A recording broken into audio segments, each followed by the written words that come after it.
Secara bebarengan, Bea Cukai Palembang, Dinas Perdagangan, Dinas Perkebunan Sumsel sama Balai Karantina ngebuka salah siko kontainer berisi ke kelapa yang diekspor ke Thailand, yang ini dibalik ke lagi ke Palembang.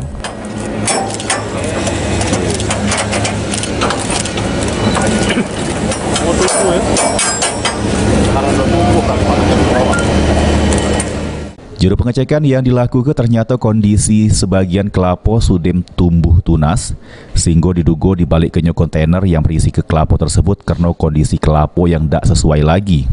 Dengan dibalik kenyo lagi, 25 kontainer kelapa dari Thailand tersebut sudah menyebabkan kerugian mencapai 2,5 miliar rupiah bagi para eksportir kelapa. Menurut salah siko eksportir kelapa dari Palembang, kalau sebelumnya belum pernah ada masalah ekspor kelapa dari Palembang ke Thailand. Aturan dari Thailand itu kan tidak boleh adanya tunas, betul. Cuman ya kita nggak bisa kan, dari proses petik aja itu sampai tadi sekitar 1 bulan. Padahal kita udah melakukan namanya quality control lah, udah dicek satu-satu, disortir satu-satu. Karena sebelumnya itu nggak ada masalah, tunas kecil pun nggak dikembalikan. Cuman sekarang mungkin lagi pengetatan regulasi di sana, aturan mungkin jadi dikembalikan lagi. Biarpun tunas itu sekecil, cuma 1 cm mungkin 1 sampai 2 cm ya, 1 sampai 2 cm. Dan itu kami sebagai eksportir ya dirugikan lah. Berapa banyak Pak yang dikembalikan? Satu kontainer itu kerugiannya 100 jutaan. Ini berapa kontainer Pak? Ini untuk sekarang 25 kontainer. Kepala Dinas Perdagangan Sumsel Iwan Gunawan ke depan, Dinas Perdagangan Sumsel bakal berkoordinasi sama Kementerian Perdagangan RI.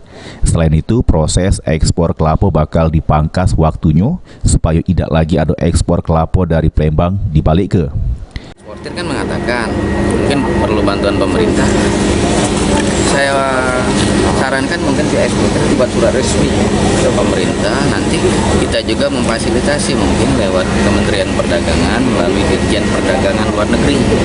Karena memang namanya bisnis ini, kita menjual itu, buyer itu kan adalah raja, benar kan? Pembeli adalah raja. Dan tidak mungkin petani-petani eksportir ini sengaja kayak gitu, enggak. Nah, tadi prosesnya itu hampir 1 bulan di pengumpul, di petani, di pemetik. Nah, mungkin kita akan potong, bisa nggak lebih dipercepat. Sementara itu, pihak Bea Cukai Palembang jelaskan kalau ekspor kelapa dari Palembang tahun 2019 sebanyak 5.504 kontainer, sedangkan ke Thailand sebanyak 1.527 kontainer atau sekitar 30% dari totalnya. Ekspor kita dari Palembang ke luar negeri itu sekitar ada selama 2019 itu ada sekitar 5.504 kontainer ya.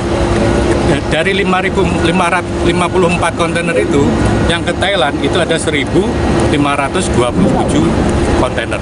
Jadi sekira 27 atau 30% dari. Selain itu, ke depan ekspor kelapa dewek bakal dibentuk jadi bahan olahan, sehingga perlu ada peran banyak pihak buat mengedukasi para petani kelapa.